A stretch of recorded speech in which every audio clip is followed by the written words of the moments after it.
Jesus, thank you Jesus, thank you Lord, thank you Lord. পরমেশ্বর পিতা তোমায় কোটি কোটি ধন্যবাদ, পবিত্র আত্মা তোমায় কোটি কোটি ধন্যবাদ প্রভু। তোমাকে আরেকবার কোটি কোটি ধন্যবাদ দেই প্রভু। তুমি আমার আত্মাতে আজকে যে বাক্য পড়ার জন্যে প্রভু, তুমি আমার মনকে আনন্দ উল্লাসিত করে তুলেছো প্রভু। তোমায় কোটি কোটি ধন্যবাদ প্রভু।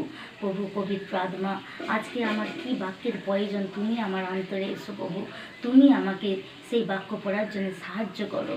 আর দেখো বিশ্বাসী ভাই বোন, তোমরা সবাই শুনো, দেখো বাক্য আমাদের জীবনে পড়ার খুবই প্রয়োজন। প্রতিদিন বাক্য পড়তে হবে, আর এই বাক্য শোনারও প্রচুর প্রয়োজন। আর যতজন তোমরা এই বাক্য শুনবে ততই তোমাদের দেখবে প্রচুর আশীর্বাদ, ঈশ্বরও খুশি হবে তোমাদের প্রতি। আর তোমাদের মধ্য থেকে অন্ধকারে দুষ্ট শয়তান একদম ভয়ে থরথর করে কেঁপে কেঁপে পালাবে। আর তোমরা সবসময় আনন্দে খুশিতে থাকবে, সুস্থ সবল চাঙ্গা বলবান হয়ে থাকবে। তো এই বাক্য আমাদের খুবই প্রয়োজন। তো আজকে ঈশ্বর আমার আত্মাতে একটা বাক্য দিয়েছে, ফিলিপিও 4:4।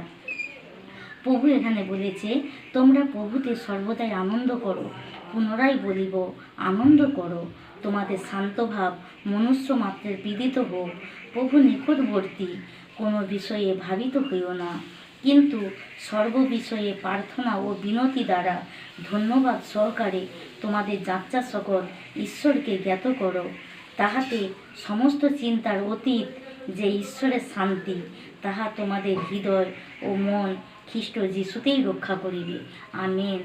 ঈশ্বর এখানে কি বলছে দেখো, আমার দিকে বলছে, ঈশ্বর আমার দিকে মনোনীত করছে কিসের জন্যে না, প্রচুর আনন্দে খুশিতে থাকবো বলে। আগে আমরা ঈশ্বরকে চিনছিলাম নি, প্রচুর দুঃখে কষ্টে থাকতাম, সমস্যায় থাকতাম। তো ঈশ্বর সেই জন্য আমার দিকে বলছে, তোমাদের মধ্যে আর দুঃখ কষ্ট সমস্যা কোনো কিছুই নেই, সব আমি তুলে নিয়েছি। যেই দিন আমি খুশি গেছি সেই দিন তোমাদের জ্বালা যন্ত্রণা কষ্ট রোগ ব্যাধ সমস্যা সব তুলে নিয়েছি। তোমরা শুধু এখন আনন্দ করো। ওই জন্য বলছে প্রভুতি আনন্দ করো। পুনরায় বলবো, তোমরা আনন্দ করো। আমরা সব সময় যেন প্রভুতেই আনন্দ করি। ভজন গান করব, বাক্য পড়ব, চার্চে যাব, সেখানে সেবা কাজ করব, সুসমাচার প্রচার করব। এইসব নিয়েই যেন পরিবারের সঙ্গে আত্মীয় স্বজন সহকর্মী সবার সঙ্গে আমরা প্রচুর আনন্দে খুশি থাকি। তাহলে আমরা আনন্দ করলে ঈশ্বর আমাদের সহিত কী হয়, খুশিতে থাকে, ঈশ্বর সন্তুষ্ট হয়। আর বলছে কোনো বিষয়ে ভাবিত হইও না, কিন্তু সর্ব বিষয়ে প্রার্থনা, আমরা সর্ব বিষয়ে যেন প্রার্থনা করি, ঈশ্বরকে যেন ধন্যবাদ দিই। কোনো বিষয়ে ভাবিত হবনি, সমস্ত চিন্তা ভাবনার ভার সব ঈশ্বরের উপরে ছেড়ে দিয়ে শুধু প্রভুতেই আনন্দ করব আমরা। আর বলছে তোমাদের যাত্রা সকল ঈশ্বরকে জ্ঞাত করো। আমাদের যা কিছু চাওয়া পাওয়া ঈশ্বরকেই আমরা চাইব।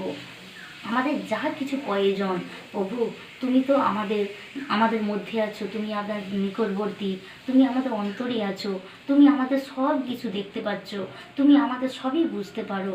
তাকে শুধু মনের কথা ভেঙে ভেঙে বলবো, আর ঈশ্বর আমার দিকে সর্বদাই আশীর্বাদ করতেই থাকবে। আর এখানে বলছে তাহাতে সমস্ত চিন্তার অতীত যে ঈশ্বরের শান্তি, ঈশ্বরই তো আমার দিকে শান্তি দিয়েছে, প্রভু যিশুই তো আমার দিকে শান্তি দিয়েছে। আর বলেছে তাহা তোমাদের হৃদয় ও মন খ্রিস্ট যিশুতেই রক্ষা করিবে। আমাদের মন হৃদয় শরীর দেহ খ্রিস্ট যিশুই কিন্তু রক্ষা করেছে। আমরা প্রচুর অন্ধকারে পড়েছিলাম, দুঃখে কষ্টে সমস্যায় প্রচুর কষ্ট পেতাম। ঈশ্বরের পথে আসাতে, প্রভু যিশুকে আরাধনা করাতে, তার পথে আসাতে, তার উপরে নির্ভর করাতে প্রচুর এখন আনন্দে খুশিতে আছি। ঈশ্বর যে বলেছে তোমরা সর্বদাই আনন্দ করো, সেই বাক্যটা ঈশ্বর আমাদের জীবনে পূর্ণ করেছে। তো সেই জন্য বিশ্বাসী ভাই বোন, তোমাদের সবাইকে বলা হচ্ছে এই বাক্য তোমরা শুনো, তোমরাও নিজেরা পড়ো, আর এইভাবেই প্রার্থনা করো যে প্রভু তুমি তো বলেছো কোনো বিষয়ে ভাবিত হবে নি, সমস্ত চিন্তা ভাবনা প্রভুর উপরে ছেড়ে দাও। সমস্ত চিন্তা ভাবনার ভার প্রভুর উপরে তোমরাও ছেড়ে দাও। শুধু আনন্দে খুশিতে থাকো, আর মনকে পবিত্র করে রাখো, মনকে পরিষ্কার করে রাখো। তাহলে ঈশ্বরও তোমাদের প্রতি প্রচুর সন্তুষ্ট হবে। তোমাকে, তোমার দ্বারা তোমার পরিবারও প্রচুর হ্যাপি থাকবে, আর পরিবার হ্যাপি থাকলে তুমিও হ্যাপি। তো সেই জন্য বিশ্বাসী ভাই বোন সবাইকে বলা হচ্ছে তোমরা এইভাবেই বাক্য পড়ো, স্মরণ করো, বাক্য তুলে তুলে প্রার্থনা করো। তাহলে সর্বদাই দেখবে প্রচুর আনন্দে খুশিতে আছো, কোনো বিষয়ে ভাবার দরকার নেই। Thank you Jesus, amen, hallelujah.